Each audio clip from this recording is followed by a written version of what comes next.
یک جوان نزد حبیب خدا آمدند و گفتند ای پیغمبر خدا، من میخواهم که زنا کنم، آیا بر من رخصت نمیدهی؟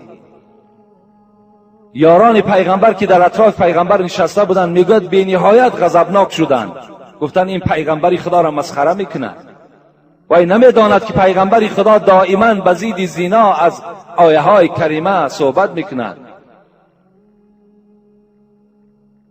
میگه رسول اکرم که بسیار آدمی با صبر و مهربان بودند چیکار کردند؟ در حال جوان را گفتند نزد من نشین. گفتند نشست.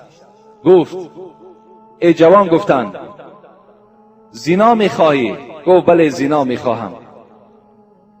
گفت آیا میخواهی که با مادر تو کسی زنا کند؟ گفت نه ای پیغمبر خدا نمیخواهم. گفت میخواهی که با زن تو کسی زنا کند؟ گفت نمیخواهم. گفت میخواهی که با اپی تو کسی زنا کند؟ گفت نه نمیخواهم. میخواهی با خواهر تو کسی استراحت کند؟ گفت نه نمیخواهم. با خاله و با عمت میخواهی کسی استراحت کند؟ گفت نه نمیخواهم.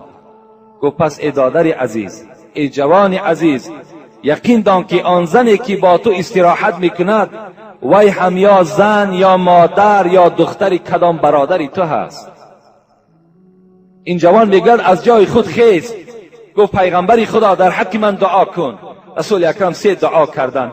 پروردگارا فرج این جوان را از زنا نگه بدار. پروردگارا دل این جوان را صاف و مجلا بگردان. پروردگارا گناهان این جوان مغفرت بگردان. آمین یا رب العالمین کردند. جوان از جای خود خیز گفت به خدا قسم در روی زمین از محمد دیده دیگر رفیق ندارم، از محمد دیده دیگر محبوب ندارم، به جز دوست من فقط و فقط محمد است، من وی را دوست می‌دارم. این جوان از پیش رسول اکرم فارغ شد.